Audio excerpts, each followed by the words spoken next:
ఆదోని పట్టణంలో ఇండియా కూటమి ఎమ్మెల్యే అభ్యర్థి రమేష్ యాదవ్ నామినేషన్ వేశారు. నాకు ఎమ్మెల్యేగా ఒక అవకాశం ఇచ్చి గెలిపించండి. ఆదోనిని అన్ని విధాలుగా రోడ్లు, కాలువలు, నీటి వసతులు, పరిశ్రమలు, ఉపాధి అవకాశాలు, స్కూల్స్, ఆసుపత్రులు అన్ని విధాలుగా అభివృద్ధి చేస్తానని తెలిపారు. గత నాయకుల కంటే 100 రెట్లు అభివృద్ధి చేసి చూపిస్తానన్నారు. ఒక్కసారి నాకు అవకాశం ఇవ్వండి ఆదోని ప్రజల్లారా అని ప్రాధేయపడ్డారు. ఈ కార్యక్రమంలో కాంగ్రెస్ సీనియర్ నాయకుడు Devi Shetty Prakash, CPI, CPM party నాయకులు అజయ్ బాబు, వెంకటేశులు, కల్లుబాయి రాజు తదితర ఇండియా కూటమి అభ్యర్థులు పాల్గొన్నారు.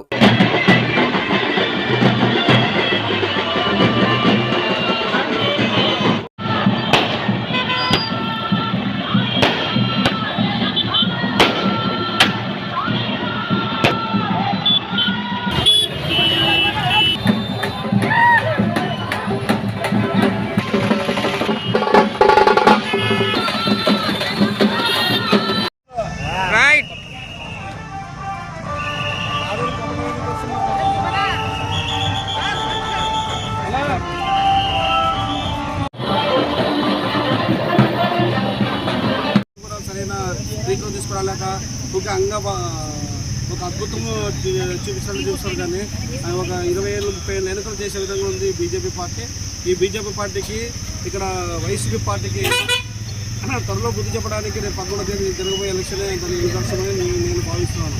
ఎందుకంటే రేపు జరగబోయే ఎలక్షన్లోన వైసీపీ పార్టీకి బుద్ధి చెప్పడానికి ఎంతో అవినీతి పాలన జరుగుతున్నది.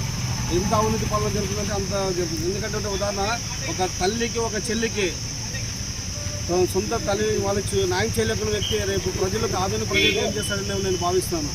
రాజశేఖర పాలన కోరుతున్నాను. రైతులకు అప్పుడు సబ్సిడీలోన పంట నష్టపరిహారం ఇచ్చినారు.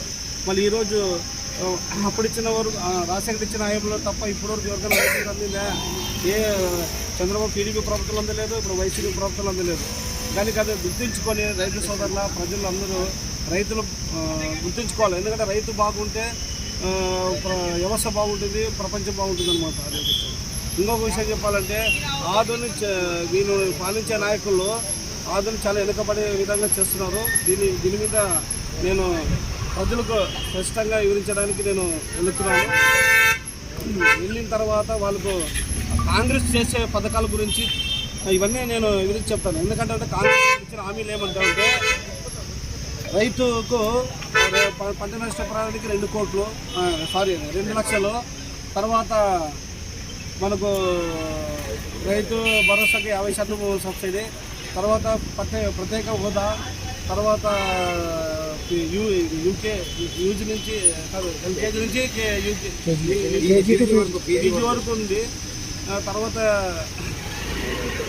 మహిళలకు ₹1,00,000 నెలకు, సంవత్సరానికి ఒకసారి ₹1,00,000 ఇస్తారు. ఈ విధంగా అంటే ఇండ్లు లేని వాళ్ళకి ఇండ్లు కూడా 5 లక్షల వరకు ఇస్తారు.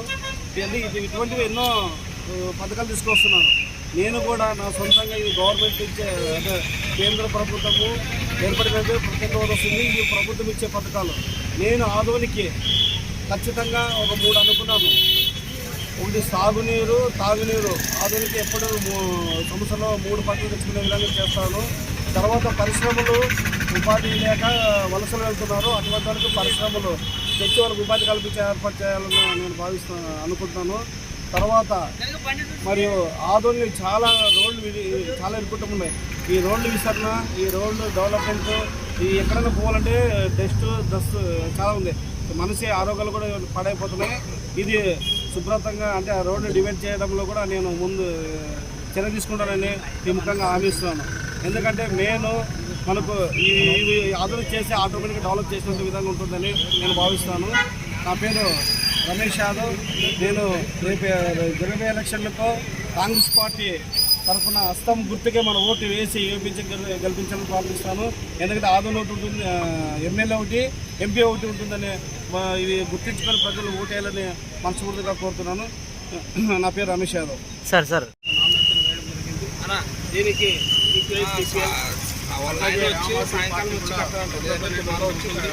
కాబట్టి ఏమైనా ఇప్పటికే దాదాపుగా మన ఆదోని పట్టణము, ఆదోని నియోజకవర్గంలో అనేక సమస్యలు ఉన్నాయి.